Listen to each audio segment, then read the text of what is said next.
Everyone.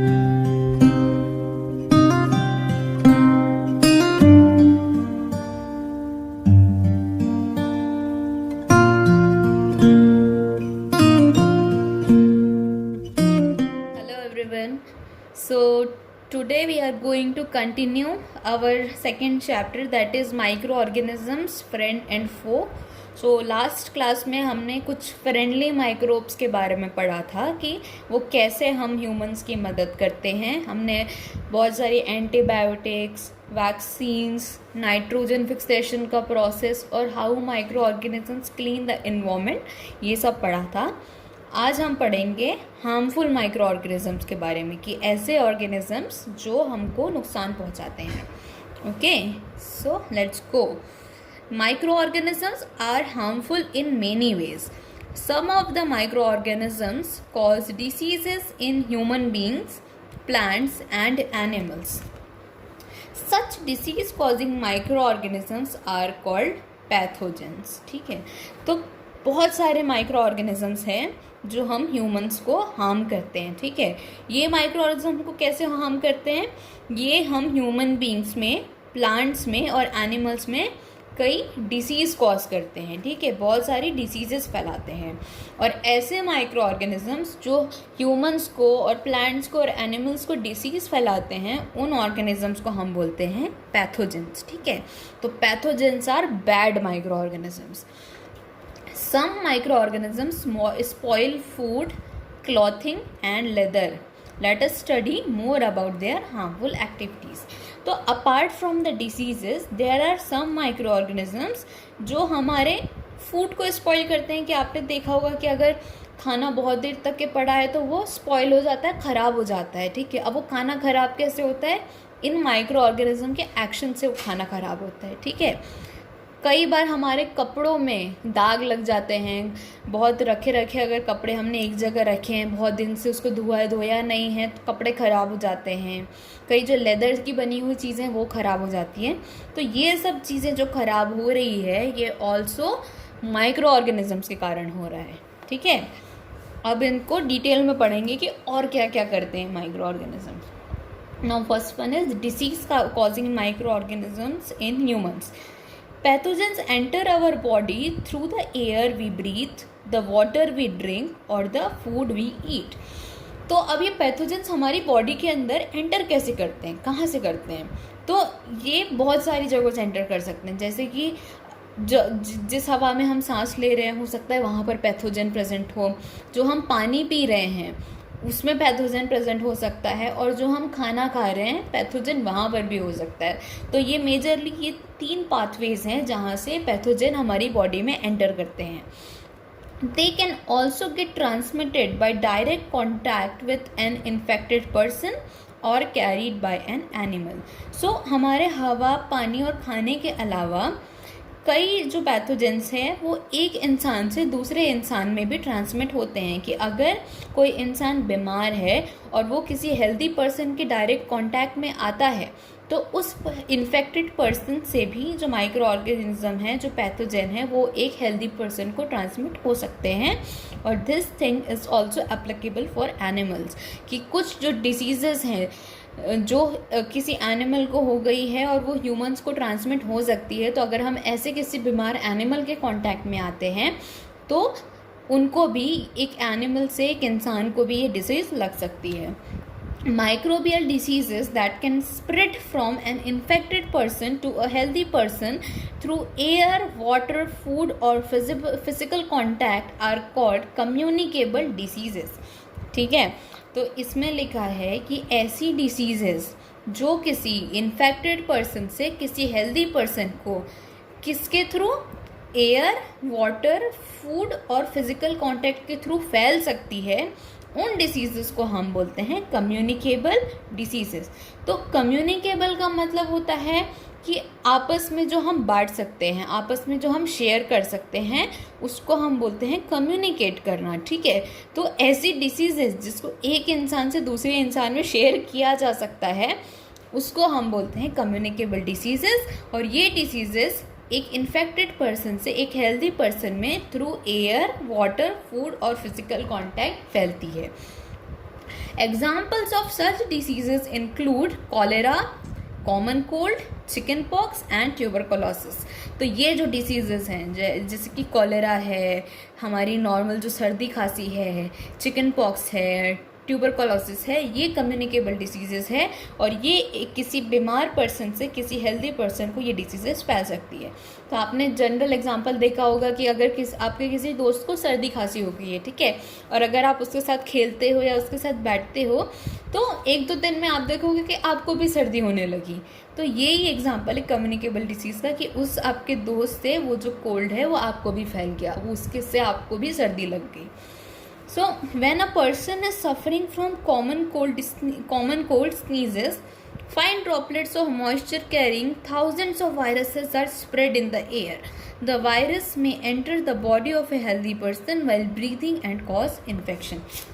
तो इसमें वही बताया है कि आपको आपके दोस्त से सर्दी कैसे लग सकती है। तो अगर आपका जो दोस्त है वो छींकता है या खांसता है तो उसकी छींक या खांसी के साथ कुछ फाइन वाटर ड्रॉपलेट्स या मॉइस्चर ड्रॉपलेट्स एयर में रिलीज़ होती है और उस ड्रॉपलेट के साथ रिलीज़ होते हैं बहुत सारे वायरसेस, बहुत सारे पैथोजेंस, ठीक है। और जब अब वो रिलीज़ क्या रहा, वो हवा में प्रेजेंट है और जब उसी हवा में आप सांस लेते हो तो ये जो माइक्रो ऑर्गेनिजम्स है वो आपकी बॉडी में, ये जो वायरसेस है वो आपकी बॉडी में एंटर कर जाते हैं और उसके बाद फिर आप कुछ दिन में बीमार पड़ जाते हो। इसलिए छींकते या खांसते समय आपको बोला जाता है कि आपको हैंकी यूज़ करना चाहिए, हैंडकरचीफ यूज़ करना चाहिए ताकि ये जो वायरस है वो हवा में ना फैले। There are some insects and animals which acts as carriers of the disease causing microbes. तो ऐसे कुछ बहुत सारे इंसेक्ट और एनिमल्स हैं जो कैरियर के जैसे एक्ट करते हैं इन डिसीज़ कॉजिंग माइक्रोब के। तो अभी कैरियर क्या होता है? जो कैरियर मतलब जो एक कोई ऐसी चीज़ जो किसी चीज़ को एक जगह से दूसरी जगह में ले जाने में हेल्प कर रही है। तो ये माइक्रो ऑर्गेनिजम्स क्या करते हैं कि जो कुछ स्पेसिफिक इंसेक्ट या एनिमल्स है उनकी बॉडी में वो रहते हैं और जब ये जो इंसेक्ट या एनिमल है एक जगह से दूसरी जगह वो जब जाते हैं तो उनके साथ साथ ये जो डिसीज़ कॉजिंग माइक्रोब्स हैं वो भी एक जगह से दूसरी जगह फैलने लगते हैं।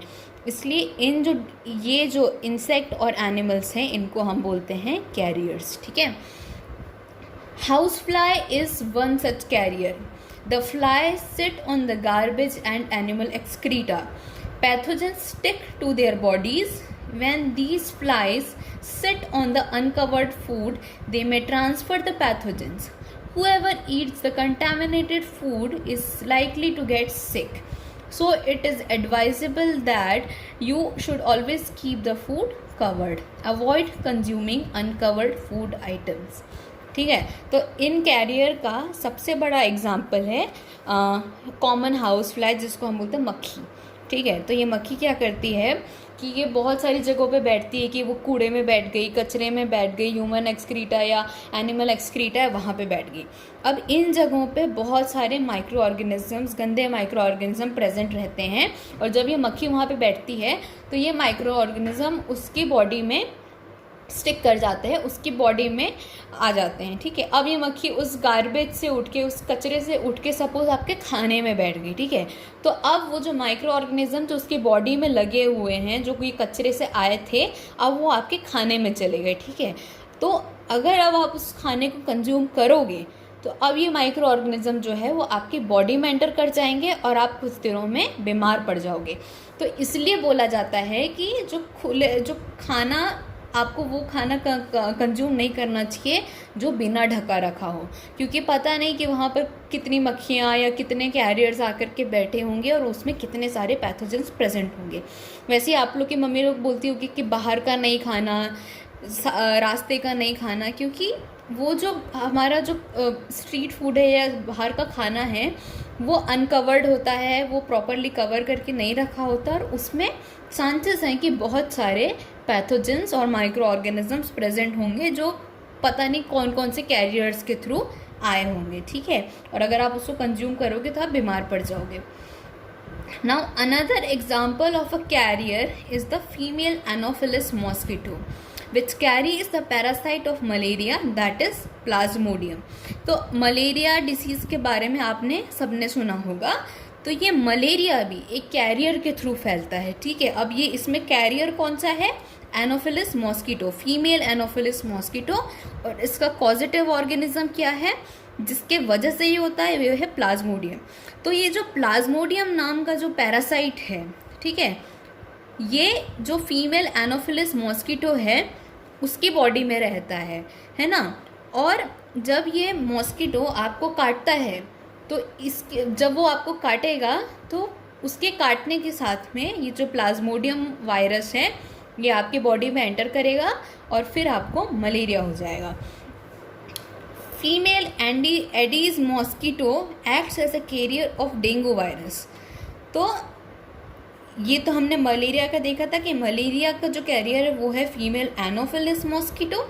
और जो डेंगू की बीमारी भी आपने सुना होगा, तो जो डेंगू वायरस है वो फीमेल एडीज मॉस्किटो के कारण फैलता है, ठीक है। तो डेंगू का कैरियर है फीमेल एडीज मॉस्किटो और मलेरिया का कैरियर है एनोफिलिस मॉस्किटो। ये दो चीज़ें आपको याद रखना है और कंफ्यूज नहीं होना है। नाउ अब इन डिसीजेस से बचा कैसे जाए, ठीक है। तो all mosquitoes breed in water, hence one should not let water collect anywhere in coolers, tires, flower pots, etc. By keeping the surroundings clean and dry, we can prevent mosquitoes from breeding. Try to make list of measures that can help to avoid the spread of malaria. तो हमने देखा कि जो ये dengue और ये जो malaria है ये मच्छरों के कारण फैलता है। तो अगर हमको इसको फैलने से रोकना है तो हमको जो हमारे आसपास की जो जगह है वहाँ पे साफ़ सफाई रखनी चाहिए और वहाँ पर हमको कोशिश करनी चाहिए कि पानी जमा ना हो सके।